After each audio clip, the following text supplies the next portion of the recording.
So as I watched the room fill up this evening, I noticed a lot of people coming in who have been to this service before. And I want to say to those of you who are here again, thanks for coming back.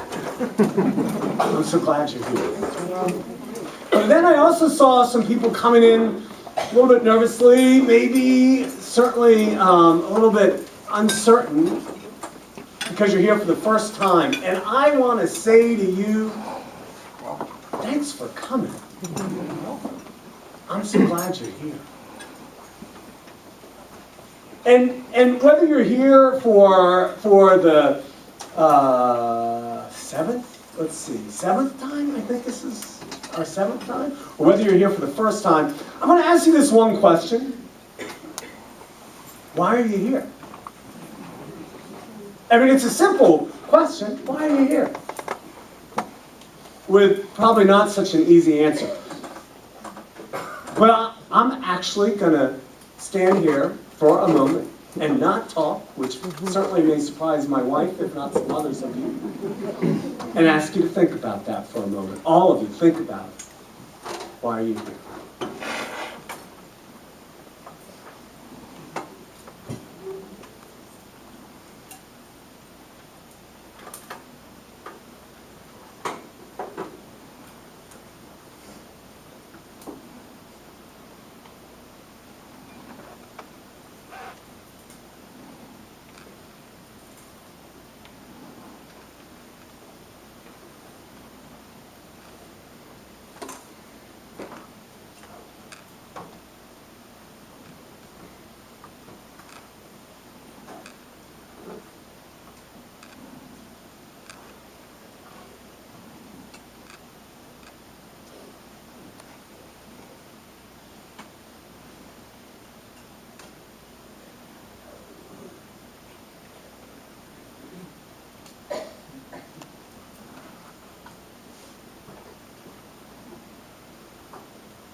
So there's no right or wrong answer. There's no good or bad answer. There's no more highly evolved answer. There are a bunch of answers, though. And the next thing I want to ask you to do is just take a couple of minutes and just in the tables where you sit, just share with one another a thought that came to your mind. The answer that came maybe from your heart, maybe from your head, maybe from your belly. But the answer to that question, why are you here? Just share for just a minute or two with one another on that. Go for it.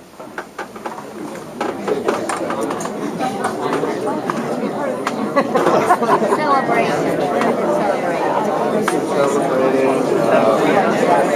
I want to get my daughter.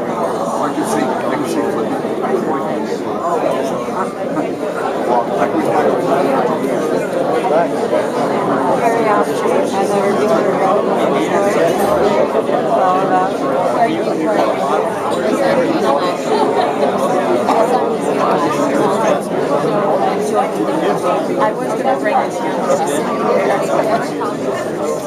Is he sitting over there? That was my daughter. Oh, okay. Yeah.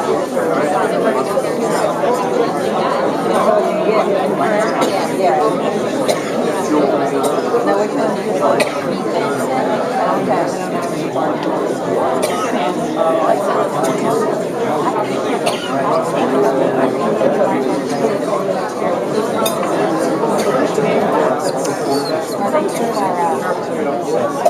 Yes, I agree.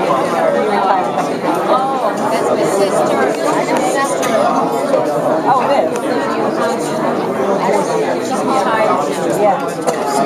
She had both of mine. I don't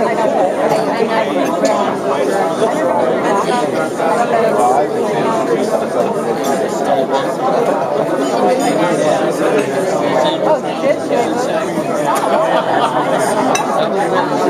Okay. Thank you.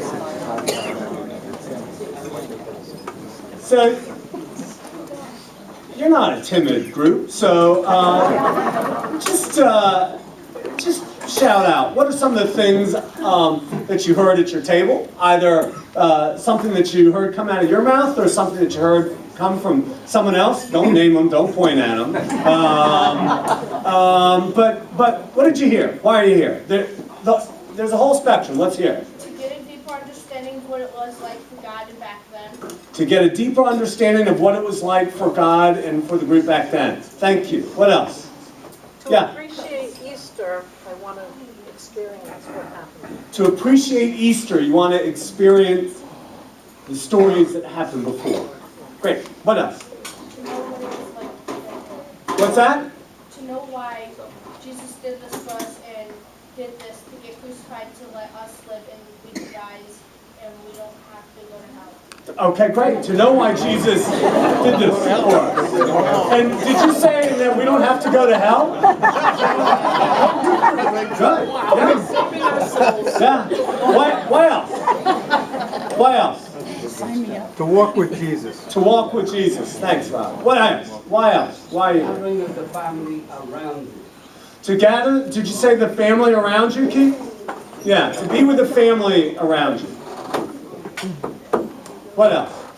Yes, I'm sorry. Yes. Over here, Tom. Yeah. Oh, so is that Samantha? Yes. Hi.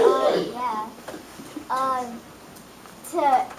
To make the world happier. To make the world happier. It's always the young one that upstages the priest. Right, beautiful. I mean, it's yes, yeah, Ben. To dine with Christ. To dine with Christ.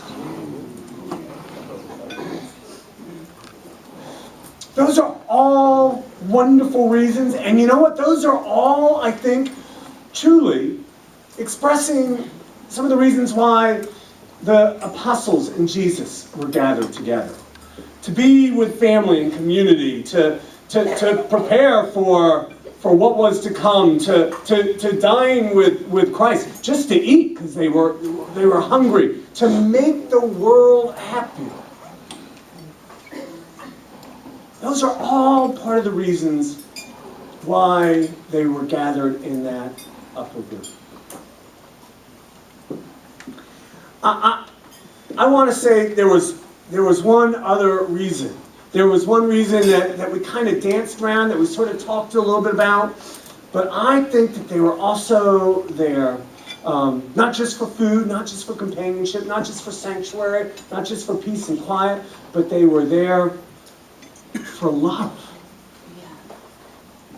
They were there for the love that they had for one another. They were there for the love that they had for Jesus, and they were there for the love that Jesus had for them. And this is no ordinary kind of love. This love that Jesus had for them. This was a compassionate love. That's why he knew what they needed, and that's why he would put a towel and wrap it around and go around and bathe their feet, because they had been walking and they were tired and weary. And he knew that one of the ways to care for them was the simplest, and I might add humblest of ways, which was to care for their feet. He knew that they were hungry, which is why he would have surely made sure that there was a feast for them to eat and enjoy. And there was food that night. I have no doubt about it. It was a compassionate and knowing kind of love. And it was also, I think, a patient kind of love, because Jesus knew their weaknesses.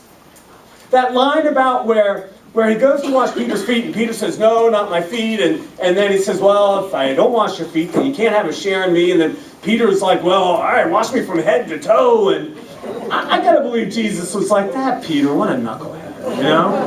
I gotta believe, though, he wasn't surprised that he knew that Peter just sometimes got it, sometimes didn't. Just like he probably knew that Peter was gonna be weak at that moment of trial. And it was a forgiving love. John makes clear that Jesus knew even that Judas was going to betray him. And yet still, he fed Judas. And yet still, he washed Judas's feet.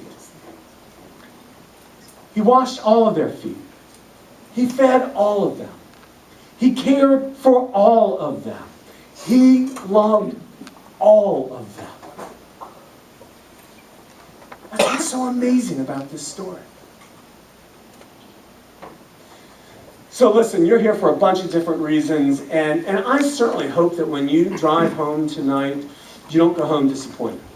I hope that for whatever reason brought you here, you know, as the saying goes, it's all good, and I hope that you're fulfilled in that regard.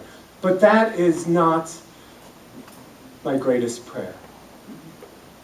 My greatest prayer is this one thing, that when you go home tonight,